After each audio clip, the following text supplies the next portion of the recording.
पृष्ठभूमि एक। बढ़ते छात्र आत्महत्या के मामलों, आग की घटनाओं, सुविधाओं की कमी के साथ साथ शिक्षण के तरीकों के संदर्भ में निजी कोचिंग सेंटरों से संबंधित मुद्दे समय समय पर सरकार का ध्यान आकर्षित करते रहे हैं। 2. किसी निर्धारित नीति या विनियमन के अभाव में देश में अनियमित निजी कोचिंग सेंटरों की संख्या बढ़ती जा रही है। ऐसे केंद्रों द्वारा छात्रों से अत्यधिक फीस वसूलने, छात्रों पर अनुचित तनाव के परिणाम स्वरूप छात्रों द्वारा आत्महत्या करने, आग और अन्य दुर्घटनाओं के कारण बहुमूल्य जीवन की हानि और इन केंद्रों द्वारा अपनाई जा रही कई अन्य कदाचार की घटनाएं मीडिया में व्यापक रूप से रिपोर्ट की गई हैं। 3. इन मुद्दों को कई बार संसद में बहस, चर्चा और सवालों के जरिए भी उठाया गया है। 4. यह ध्यान में रखते हुए कि फ्लाउ स्तर की शिक्षा का विनियमन राज्य केंद्र शासित प्रदेश सरकारों की जिम्मेदारी है, इसलिए इन संस्थानों को राज्य केंद्र शासित प्रदेश सरकारों द्वारा सर्वोत्तम रूप से विनियमित किया जाता है। 5. स्टूडेंट फेडरेशन ऑफ इंडिया बनाम UI और अन्य के मामले में 2013 के WP नंबर 465 में जनहित याचिका माननीय सुप्रीम कोर्ट में दायर की गई थी, जिसमें शिक्षा मंत्रालय प्रतिवादियों में से एक था। जनहित याचिका का निपटारा दिनांक 2017 के आदेश के तहत अन्य बातों के साथ साथ इस निर्देश के साथ किया गया कि याचिका में उठाया गया मुद्दा हालांकि महत्वपूर्ण है, मूल रूप से एक नीतिगत मामला है। याचिकाकर्ताओं के लिए यह खुला होगा कि वे इस मुद्दे को संबंधित अधिकारियों के समक्ष उठाएं, जो कानून के अनुसार इस पर विचार कर सकते हैं। 6. निजी कोचिंग के विनियमन के मुद्दे के संदर्भ में जो संसद और अशोक मिश्रा समिति की रिपोर्ट दोनों में विस्तृत चर्चा का विषय है, पत्र संख्या 5/6/2017 TSI दिनांक was/par.2017 विभाग। उच्च शिक्षा विभाग ने राज्यों केंद्र शासित प्रदेशों से पथभ्रष्ट संस्थानों के लिए विनियमन और सख्त दंड प्रणाली के लिए कार्रवाई करने का अनुरोध किया था। इस पत्र में राज्यों केंद्र शासित प्रदेशों से छात्र आत्महत्या के समाधान के लिए न्यायमूर्ति रूपणवाल जांच आयोग द्वारा सुझाए गए 12 उपायों पर विचार करने का अनुरोध किया गया था। 7. पत्र क्र BC/6/2017 TSI दिनांक 14/8/2019 कोचिंग सेंटरों के विनियमन के संदर्भ में राज्यों और केंद्र शासित प्रदेशों से उचित कानूनी ढांचे के माध्यम से अपने अधिकार क्षेत्र में कोचिंग सेंटरों के विनियमन के लिए आवश्यक कार्रवाई करने का अनुरोध किया गया था, क्योंकि इनमें से कई कोचिंग सेंटर स्कूल स्तर पर संचालित होते हैं और इसलिए राज्य केंद्र शासित प्रदेश सरकार के सीधे दायरे में होते हैं। 8. पुनः पत्र क्रमांक 23/18/2020 TSI दिनांक 24/12/2020 दिनांक 5/04/2017 और 14/2019 के पत्रों का संदर्भ लेते हुए राज्यों केंद्र शासित प्रदेशों से छात्रों की सुरक्षा सुनिश्चित करने और बचने के लिए उचित कानूनी ढांचे के माध्यम से इन कोचिंग केंद्रों को विनियमित करने का अनुरोध किया गया था। अनावश्यक शोषण। 9. राष्ट्रीय शिक्षा नीति 2020 NEP 2020 की विस्तृत चर्चा के बाद 29/7/2020 को घोषणा की गई है। हितधारकों के साथ परामर्श। NEP 2020 के मूल सिद्धांतों में से एक योगात्मक मूल्यांकन के बजाय सीखने के लिए नियमित रचनात्मक मूल्यांकन पर ध्यान केंद्रित करना है, जो आज की कोचिंग संस्कृति को प्रोत्साहित करता है। 10.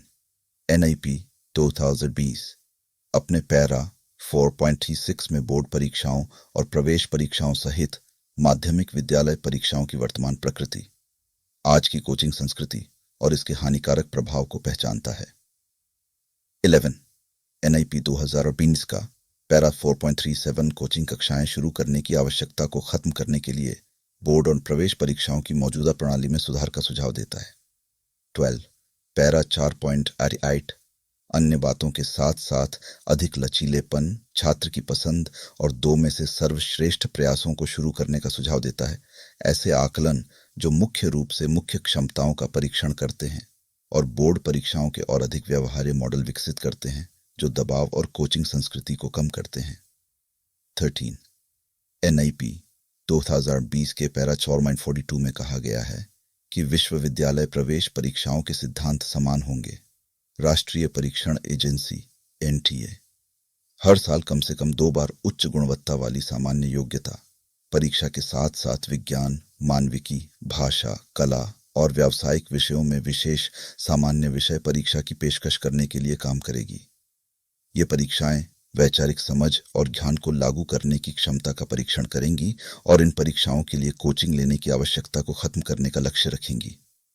छात्र परीक्षा देने के लिए विषयों का चयन करने में सक्षम होंगे और प्रत्येक विश्वविद्यालय प्रत्येक छात्र के व्यक्तिगत विषय पोर्टफोलियो को देख सकेगा और व्यक्तिगत रुचियों और प्रतिभाओं के आधार पर छात्रों को अपने कार्यक्रमों में प्रवेश दे सकेगा। 14 हाल ही में जारी राष्ट्रीय पाठ्यचर्या रूपरेखा में कोचिंग संस्कृति को खत्म करने की रणनीति से संबंधित मुद्दे पर भी विस्तार से चर्चा की गई है। 15 सरकार common university entrance test CUET 13 क्षेत्रीय भाषाओं में प्रवेश परीक्षा आयोजित करने, उच्च शिक्षा संस्थानों HII में सीटों की संख्या में पर्याप्त विस्तार और अधिक की स्थापना जैसे मुद्दों को संबोधित करने के लिए NIP 2020 के अनुरूप पहल की गई है। अधिक उच्च गुणवत्ता वाले उच्च शिक्षा संस्थान, राष्ट्रीय पाठ्यचर्या रूपरेखा NCF स्कूलों में पाठ्यचर्या संबंधी मामलों और बोर्ड परीक्षाओं से संबंधित मामलों को संबोधित करने के लिए स्पष्ट कदम उठा रही है जो वर्तमान अवांछनीय स्थिति में योगदान करते हैं। 16 छात्रों को NIT, UG और JEE मुख्य प्रवेश परीक्षाओं के लिए अच्छी तरह से अभ्यास करने में मदद करने के लिए राष्ट्रीय परीक्षण एजेंसी NTA ने उम्मीदवारों को उच्च गुणवत्ता वाले मॉक तक पहुंच की सुविधा प्रदान करने के लिए एक मोबाइल ऐप नेशनल टेस्ट अभ्यास लॉन्च किया है। निःशुल्क ऑनलाइन परीक्षण। 17 मामला विभाग के समक्ष भी उठाया गया है। गलत प्रचार वाले विज्ञापन प्रकाशित करने वाले कोचिंग सेंटरों, निजी उच्च शिक्षा संस्थानों के खिलाफ उपभोक्ता संरक्षण अधिनियम 1986 के प्रावधानों के तहत आवश्यक कार्रवाई करने के लिए उपभोक्ता मामलों का मंत्रालय 18 शिक्षा समवर्ती सूची में है। राज्य और केंद्र शासित प्रदेश सरकार को भी इस मामले पर सक्रिय कार्रवाई करने की आवश्यकता है। 19 कई राज्यों केंद्र शासित प्रदेशों ने अपने अपने अधिकार क्षेत्र में निजी कोचिंग और ट्यूशन कक्षाओं को विनियमित करने के लिए उचित कानूनी ढांचे के माध्यम से पहल की है, जैसे कि बिहार कोचिंग संस्थान नियंत्रण और विनियमन अधिनियम 2010, बिहार अधिनियम 17 2010, गोवा कोचिंग क्लासेस विनियमन अधिनियम 2001 का गोवा अधिनियम 27, उत्तर प्रदेश कोचिंग विनियमन अधिनियम 2002, यूपी अधिनियम संख्या 2002 का 5, कर्नाटक ट्यूटोरियल संस्थान पंजीकरण और विनियमन नियम 2001, कर्नाटक शिक्षा अधिनियम 1933 का कर्नाटक अधिनियम 1 की धारा 145 की उपधारा 1 द्वारा प्रदत्त शक्तियों के प्रयोग से तैयार किया गया। मणिपुर कोचिंग संस्थान नियंत्रण और विनियमन अधिनियम 2017 का अधिनियम संख्या 8 आदि। राजस्थान कोचिंग संस्थान नियंत्रण और विनियमन विधेयक 2023 भी सार्वजनिक डोमेन में है और छात्रों के तनाव को कम करने और मानसिक स्वास्थ्य में सुधार के लिए हाल ही में दिशा निर्देश दिए गए हैं। कोचिंग संस्थानों में नामांकन के लिए सरकार द्वारा जारी किया गया है। 27 जन 43 को राजस्थान की 20, जबकि निजी कोचिंग से संबंधित मुद्दों के समाधान के लिए महत्वपूर्ण कदम उठाए गए हैं। अनियमित निजी कोचिंग केंद्रों की संख्या के कारण एक मॉडल दिशा निर्देश नीति तैयार करने की आवश्यकता है, जिसे राज्य केंद्र शासित प्रदेश उचित कानूनी ढांचे के माध्यम से कार्यान्वयन के लिए अपना सकते हैं। केंद्र सरकार निजी कोचिंग सेंटर से संबंधित मुद्दों का समाधान करने और उचित कानूनी ढांचे के माध्यम से राज्यों केंद्र शासित प्रदेशों द्वारा अपनाने के लिए मॉडल दिशा निर्देश नीति तैयार करने का प्रस्ताव करती है। 1 शीर्षक कोचिंग सेंटर के पंजीकरण एवं विनियमन हेतु दिशा निर्देश 2024। 2 दिशा निर्देशों का उद्देश्य किसी भी अध्ययन कार्यक्रम, प्रतियोगी परीक्षाओं या शैक्षणिक सहायता में छात्रों को बेहतर मार्गदर्शन और सहायता के लिए कोचिंग सेंटर के विनियमन के लिए दिशा निर्देश प्रदान करना। 3 दिशा निर्देशों की आवश्यकता आई कोचिंग सेंटरों के पंजीकरण और विनियमन के लिए रूपरेखा प्रदान करना। या कोचिंग सेंटर चलाने के लिए न्यूनतम मानक आवश्यकताओं का सुझाव देना। या कोचिंग सेंटरों में नामांकित छात्रों के हितों की रक्षा करना। IV छात्रों के समग्र विकास के लिए कोचिंग केंद्रों को सह पाठ्यचर्या संबंधी गतिविधियों पर भी ध्यान केंद्रित करने की सलाह देना। वी छात्रों के मानसिक कल्याण के लिए कैरियर मार्गदर्शन और मनोवैज्ञानिक परामर्श प्रदान करना। 4 परिभाषा आई अपीलीय प्राधिकारी का अर्थ उपयुक्त सरकार द्वारा अधिसूचित एक अधिकारी है। आई कोचिंग का अर्थ है 50 से अधिक छात्रों को दी जाने वाली शिक्षा की किसी भी शाखा में ट्यूशन, निर्देश या मार्गदर्शन, लेकिन इसमें परामर्श, खेल, नृत्य, थिएटर और अन्य रचनात्मक गतिविधियां शामिल नहीं हैं। कोचिंग सेंटर में 50 से अधिक छात्रों के लिए स्कूल, कॉलेज और विश्वविद्यालय स्तर पर किसी भी अध्ययन कार्यक्रम या प्रतियोगी परीक्षाओं या छात्रों को शैक्षणिक सहायता के लिए कोचिंग प्रदान करने के लिए किसी भी व्यक्ति द्वारा स्थापित, संचालित या प्रशासित केंद्र शामिल है। आईवी सक्षम प्राधिकारी का अर्थ उपयुक्त सरकार द्वारा अधिसूचित अधिकारी है।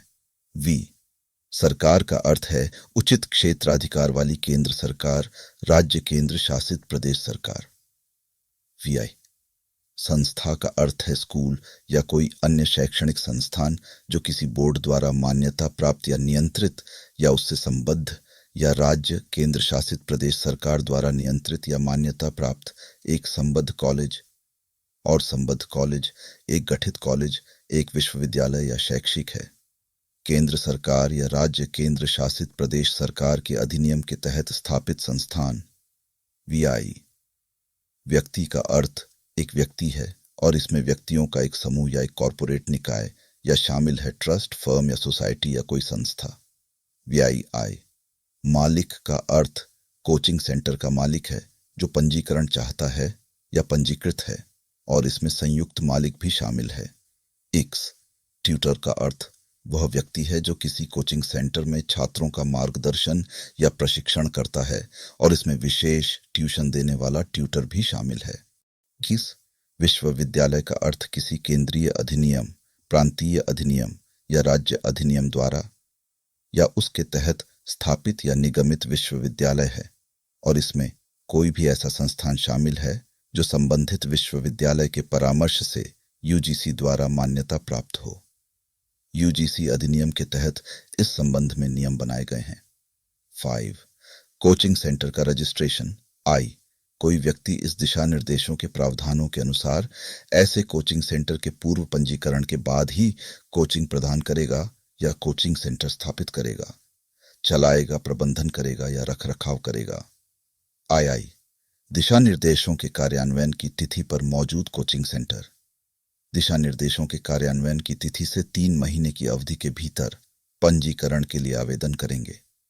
आई कोचिंग सेंटर के पंजीकरण के लिए आवेदन उस सक्षम प्राधिकारी को किया जाएगा जिसके स्थानीय अधिकार क्षेत्र में ऐसा कोचिंग सेंटर स्थित है, ऐसे फॉर्म में ऐसी फीस और दस्तावेजों के साथ जो उपयुक्त सरकार द्वारा निर्दिष्ट किए जा सकते हैं। आईवी कोचिंग सेंटर की कई शाखाएं होने की स्थिति में ऐसी प्रत्येक शाखा को अलग कोचिंग सेंटर माना जाएगा और प्रत्येक शाखा के पंजीकरण के लिए एक अलग आवेदन जमा करना आवश्यक होगा। वी सक्षम प्राधिकारी कोचिंग सेंटर के पंजीकरण के लिए आवेदन प्राप्त होने की तारीख से 3 महीने के भीतर या तो निर्धारित प्रपत्र में पंजीकरण प्रमाण पत्र प्रदान करेगा या आवेदक को पंजीकरण के बाद ऐसा पंजीकरण देने से इनकार करने के अपने आदेश के बारे में सूचित करेगा। ऐसे इनकार के लिए लिखित में कारण दर्ज करना, बशर्ते कि संबंधित व्यक्ति को सुनवाई का उचित अवसर देने के अलावा पंजीकरण से इनकार करने का कोई आदेश पारित नहीं किया जाएगा। वीआई पंजीकरण प्रमाण पत्र की वैधता की अवधि उपयुक्त सरकार द्वारा तय की जाएगी जब तक कि किसी भी कारण से पहले रद्द नहीं किया गया हो। वी प्रत्येक पंजीकृत कोचिंग सेंटर को पंजीकरण प्रमाण पत्र के नवीनीकरण के लिए ऐसे पंजीकरण की समाप्ति की तारीख से 2 महीने पहले सक्षम प्राधिकारी को ऐसे फॉर्म में ऐसे शुल्क और दस्तावेजों के साथ आवेदन करना होगा जो उपायुक्त सरकार द्वारा निर्दिष्ट किए जा सकते हैं। वी सक्षम प्राधिकारी निर्धारित प्रपत्र में पंजीकरण के नवीनीकरण के लिए आवेदन प्राप्त होने पर और निर्धारित शुल्क के भुगतान पर पंजीकरण अवधि की समाप्ति से पहले पंजीकरण संख्या के नवीनीकरण के लिए आवेदन पर निर्णय ले सकता है और नवीनीकरण कर सकता है। प्रमाण पत्र या ऐसे इनकार के कारणों को लिखित रूप में दर्ज करने के बाद पंजीकरण अवधि की समाप्ति से पहले आवेदक को इसके इनकार के बारे में सूचित कर सकता है, बशर्ते कि संबंधित व्यक्ति को सुनवाई का उचित अवसर देने के अलावा पंजीकरण से इनकार करने का कोई आदेश पारित नहीं किया जाएगा। 4. सक्षम प्राधिकारी निर्धारित प्रपत्र में पंजीकरण के नवीनीकरण के लिए आवेदन प्राप्त होने पर और निर्धारित शुल्क के भुगतान पर पंजीकरण अवधि की समाप्ति से पहले पंजीकरण संख्या के नवीनीकरण के लिए आवेदन पर निर्णय ले सकता है और नवीनीकरण कर सकता है। प्रमाण पत्र या ऐसे इनकार के कारणों को लिखित रूप में दर्ज करने के बाद पंजीकरण अवधि की समाप्ति से पहले आवेदक को इसके इनकार के बारे में सूचित कर सकता है, बशर्ते कि संबंधित व्यक्ति को सुनवाई का उचित अवसर देने के अलावा पंजीकरण से इनकार करने का कोई आदेश पारित नहीं किया जाएगा। 9. उचित सरकार न्यूनतम मानव इंटरफेस के साथ फेसलेस तरीके से कोचिंग सेंटर के पंजीकरण की सुविधा के लिए एक वेब पोर्टल ऑनलाइन तंत्र बनाएगी। 6. पंजीकरण के लिए शर्तें। 1. कोई भी कोचिंग सेंटर ए. स्नातक से कम योग्यता वाले ट्यूटर्स को नियुक्त करें। बी. माता पिता छात्रों को कोचिंग सेंटर में दाखिला दिलाने के लिए भ्रामक वादे या रैंक या अच्छे अंक की गारंटी देना। सी. 16 वर्ष से कम आयु के छात्र का नामांकन करें या छात्र का नामांकन माध्यमिक विद्यालय परीक्षा के बाद ही होना चाहिए। डी. कोचिंग की गुणवत्ता या उसमें दी जाने वाली सुविधाओं या ऐसे कोचिंग सेंटर या भाग लेने वाले छात्र द्वारा प्राप्त परिणाम के प्रत्यक्ष या अप्रत्यक्ष रूप से किसी भी दावे से संबंधित किसी भी भ्रामक विज्ञापन को प्रकाशित करने में भाग लेना। ऐसी कक्षा। ई. पंजीकृत होना चाहिए यदि इसमें प्रतिछात्र न्यूनतम स्थान की आवश्यकता से कम है। एफ. किसी भी शिक्षक या व्यक्ति की सेवाएं लें जिसे नैतिक अधमता से जुड़े किसी भी अपराध के लिए दोषी ठहराया गया हो। 6. तब तक पंजीकृत होना चाहिए जब तक कि इसमें इस दिशा निर्देशों की आवश्यकता के अनुसार परामर्श प्रणाली न हो। 2. कोचिंग सेंटर के पास एक वेबसाइट होगी जिसमें ट्यूटर्स की योग्यता, पाठ्यक्रम, पाठ्यचर्या, पूरा होने की अवधि, छात्रावास सुविधाएं यदि कोई हो, और ली जाने वाली फीस का अद्यतन विवरण होगा। आसान निकास नीति, शुल्क वापसी नीति, केंद्र से कोचिंग लेने वाले छात्रों की संख्या और अंततः उच्च शिक्षा संस्थानों में प्रवेश पाने में सफल छात्रों की संख्या आदि। 3. कोचिंग सेंटर स्थानीय क्षेत्राधिकार में लागू अलग पंजीकरण सहित विभिन्न कानूनों, नियमों, विनियमों आदि का पालन करेगा। 7. पंजीकरण के लिए आवेदन के साथ संलग्न होने वाले दस्तावेज। आई. कोचिंग सेंटर के पंजीकरण के लिए प्रत्येक आवेदन के साथ मालिक द्वारा एक शपथ पत्र संलग्न किया जाएगा कि ए. वह केवल पंजीकृत कोचिंग सेंटर शब्द का उपयोग करेगा और किसी भी साइन बोर्ड या किसी प्रोस्पेक्टस या पत्राचार या किसी भी प्रकृति के संचार या किसी भी स्थान पर मान्यता प्राप्त या अनुमोदित शब्दों का उपयोग नहीं करेगा। बी. उन छात्रों के लिए कोचिंग कक्षाएं जो संस्थानों स्कूलों में पढ़ रहे हैं, उनके संस्थानों स्कूलों का संचालन उनके संस्थानों स्कूलों के समय के दौरान नहीं किया जाएगा। सी. ट्यूटर्स की योग्यता, कोचिंग क्लास की समय सारणी, ली गई फीस और कोचिंग क्लास के संबंध में निर्दिष्ट सामान्य जानकारी के बारे में आवश्यक जानकारी वेबसाइट और परिसर में प्रमुख स्थान पर नोटिस बोर्ड पर प्रदर्शित की जाएगी। Coaching centre. डी. उसे या कोचिंग सेंटर में किसी भी तरह से नियुक्त किसी शिक्षक या व्यक्ति को नैतिक अधमता से जुड़े किसी भी अपराध के लिए दोषी नहीं ठहराया गया है और शिक्षक के रोजगार में किसी भी बदलाव के बारे में तुरंत सक्षम प्राधिकारी को सूचित किया जाएगा। ई. वह कोचिंग कक्षा में प्रवेश पाने वाले छात्रों की निर्दिष्ट संख्या से संबंधित शर्तों का पालन करेगी। एफ. वह इस दिशा निर्देशों के अन्य नियमों और शर्तों का पालन करेगी। आई. पंजीकरण के नवीनीकरण के लिए आवेदन के साथ चार्टर्ड अकाउंटेंट द्वारा लेखा परीक्षित खातों के विवरण की एक प्रति संलग्न की जाएगी। 8. फीस। 1. विभिन्न पाठ्यक्रमों पाठ्यचर्या के लिए ली जाने वाली ट्यूशन फीस उचित होगी और ली गई फीस की रसीदें उपलब्ध कराई जानी चाहिए। 2. कोचिंग सेंटर को विभिन्न पाठ्यक्रमों पाठ्यचर्या, उनके पूरा होने की अवधि, कक्षाओं की संख्या, व्याख्यान, ट्यूटोरियल, छात्रावास सुविधाएं यदि कोई हो और ली जाने वाली फीस, आसान निकास नीति, शुल्क वापसी आदि का उल्लेख करते हुए एक प्रोस्पेक्टस जारी करना होगा। ये विवरण भवन के परिसर में प्रमुख और सुलभ स्थान पर भी प्रदर्शित किए जाएंगे। 3. प्रोस्पेक्टस, नोट्स और अन्य सामग्री कोचिंग सेंटर द्वारा अपने नामांकित छात्रों को बिना किसी अलग शुल्क के प्रदान की जाएगी। 4. यदि छात्र ने पाठ्यक्रम के लिए पूरा भुगतान कर दिया है और निर्धारित अवधि के बीच में पाठ्यक्रम छोड़ रहा है, तो छात्र को शेष अवधि के लिए पहले जमा की गई फीस में से 10 दिनों के भीतर आनुपातिक आधार पर वापस कर दिया जाएगा। यदि छात्र कोचिंग सेंटर के हॉस्टल में रह रहा है तो हॉस्टल फीस और मेस फीस आदि भी वापस कर दी जाएंगी। 5. किसी भी परिस्थिति में वह शुल्क जिसके आधार पर किसी विशेष पाठ्यक्रम और अवधि के लिए नामांकन किया गया है, पाठ्यक्रम की अवधि के दौरान नहीं बढ़ाया जाएगा। 9. बुनियादी ढांचे की आवश्यकताएं। 8. कोचिंग सेंटर की मूल संरचना के भीतर एक कक्षा बैच के दौरान प्रत्येक छात्र के लिए न्यूनतम 1 वर्ग मीटर क्षेत्र आवंटित किया जा सकता है। नामांकित छात्रों की संख्या के अनुपात में पर्याप्त बुनियादी ढांचा होगा। 2. कोचिंग सेंटर भवन को अग्नि सुरक्षा कोड, भवन सुरक्षा कोड और अन्य मानकों का पालन करना होगा और उपायुक्त सरकार द्वारा तय किए गए उपायुक्त अधिकारियों से अग्नि और भवन सुरक्षा प्रमाण पत्र प्राप्त करना होगा। 3. छात्रों की सहायता के लिए कोचिंग सेंटर में प्राथमिक चिकित्सा किट और चिकित्सा सहायता उपचार की सुविधा होगी। अस्पताल, आपातकालीन सेवाओं के लिए डॉक्टर, पुलिस हेल्पलाइन विवरण, अग्निशमन सेवा हेल्पलाइन, महिला हेल्पलाइन आदि जैसी रेफरल सेवाओं की सूची प्रदर्शित की जाएगी और छात्रों को उनके बारे में सूचित किया जाएगा। 4. कोचिंग सेंटर भवन पूरी तरह से विद्युतीकृत, अच्छी तरह हवादार होगा और भवन के प्रत्येक कक्षा में पर्याप्त प्रकाश व्यवस्था की जाएगी। 5. केंद्र के सभी छात्रों और कर्मचारियों के लिए सुरक्षित और पीने योग्य पेयजल उपलब्ध होगा। 6. कोचिंग सेंटर में जहां भी आवश्यक हो सीसीटीवी कैमरे उपयुक्त रूप से लगाए जाएंगे और सुरक्षा अच्छी तरह से बनाए रखी जाएगी। 7. छात्रों को शिकायत दर्ज कराने के लिए कोचिंग सेंटर में एक शिकायत पेटी या रजिस्टर रखा जा सकता है। कोचिंग सेंटर में छात्रों की शिकायतों के निवारण के लिए समिति होगी। 8. कोचिंग सेंटर भवन परिसर में पुरुषों और महिलाओं के लिए अलग अलग शौचालयों का प्रावधान किया जाएगा। 10. पाठ्यचर्या 10/8 कक्षाएं। 1.